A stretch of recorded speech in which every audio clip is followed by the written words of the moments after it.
Hey, welcome to the accounting team. I'm absolutely thrilled to be your mentor and guide you through this explainer on payables management inside SAP S/4HANA.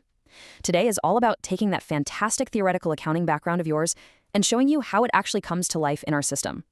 We're going to walk through a real-world invoice lifecycle end-to-end so you can see exactly how proper document handling works in practice.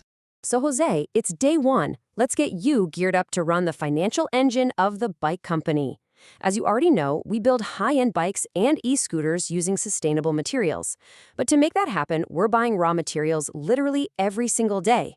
That translates to a massive, constant flow of deliveries, supplier invoices, and payment runs that absolutely have to go off without a hitch.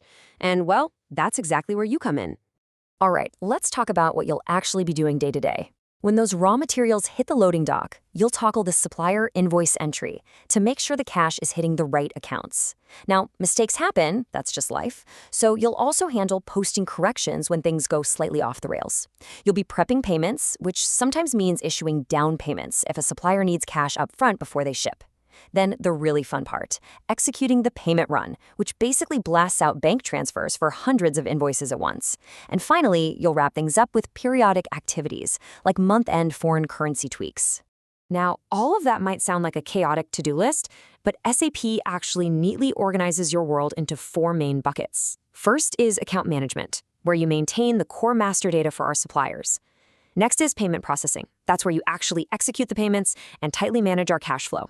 Then you've got correspondence for all the formal stuff like sending out balance statements.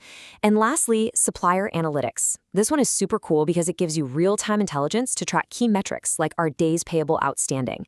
It perfectly separates the daily grind from the high-level strategic reporting. Okay, let's make this real. Imagine we just shook hands with a brand new supplier called Tireless Tires. Before we can even think about paying them for anything, we have to create a new master data record for them in SAP. Now, here's a fundamental quirk of the system's architecture. Anyone we do business with, supplier, customer, whatever, always starts out as a generic business partner. To actually make them a functioning supplier in our system, you absolutely must follow 3 steps. First, pick their category. Since Tireless Tires is a corporation, they're an organization, not a person or a group. Second, you assign them a role. We'll tag them as a supplier, so SAP knows how to treat them. And third, you decide on their grouping. Let's actually pause on that third step for a second, because the grouping is super important. It decides exactly how Tireless Tires gets tracked in our database through specific number range. If we go with an internal assignment, SAP just automatically generates a unique ID number, which honestly is great because it totally eliminates human error.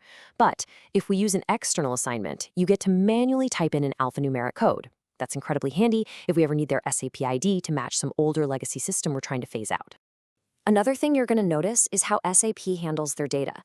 It strictly separates general facts from business-specific details.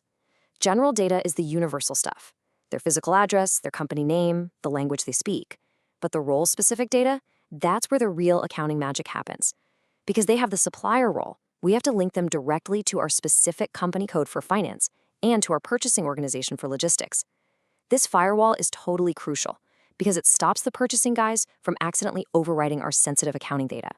All right, fast forward a couple of days, the first massive shipment of a rubber arrives at our warehouse, and someone drops the physical invoice from Tireless Tires right on your desk. This is the moment we officially transition out of account management and dive straight into the invoice-to-pay sub-process.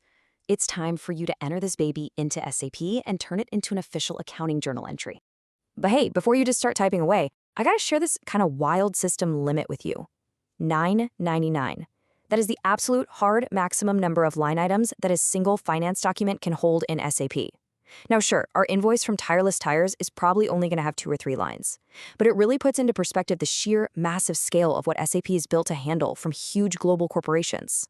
Okay, so looking at the actual anatomy of the invoice you're about to enter, think of it like a 3-part puzzle. First is the document header, which covers the whole invoice. You've got to plug in the journal entry date, our company code, and the currency we're using. Then you have the line items, where you map out the specific general ledger accounts and the exact debits and credits. And finally, the tax area, for the tax code and base amounts.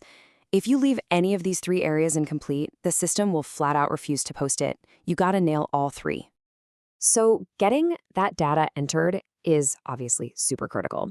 But let's zoom out for a second and look at how your one simple data entry triggers this whole beautiful automated workflow that you'll be running every single week. Think of it as a journey.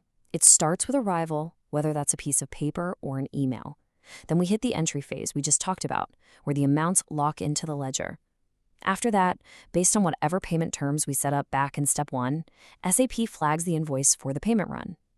Once you hit go on that run, we enter clearing. The open items zero out, and the literal bank transfer is generated. And to wrap it all up with a bow, correspondence automatically fires off a note to Tireless Tires saying, "Hey, your money's on the way." Now, I know what you're probably thinking right now, Jose.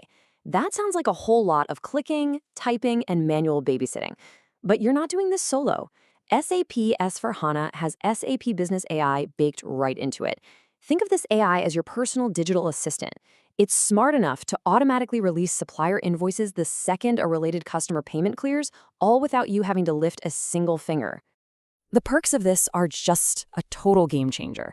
It slashes your manual data entry and pretty much wipes out the fat finger errors that happen when you're staring at spreadsheets at 4 p.m. on a Friday. But the best part? It aggressively speeds up our whole payment cycle.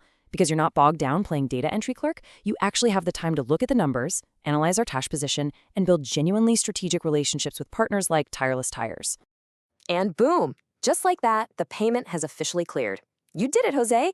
You've successfully navigated the entire payables lifecycle, from standing up a brand new business partner from scratch to running an AI-powered payment cycle. You've got the tools. But let me leave you with this to chew on. As these AI assistants get smarter and take over more of the busy work, the accountant of tomorrow isn't going to look anything like a traditional bookkeeper. They're going to be a strategic data analyst. So the real question is, are you ready for that evolution?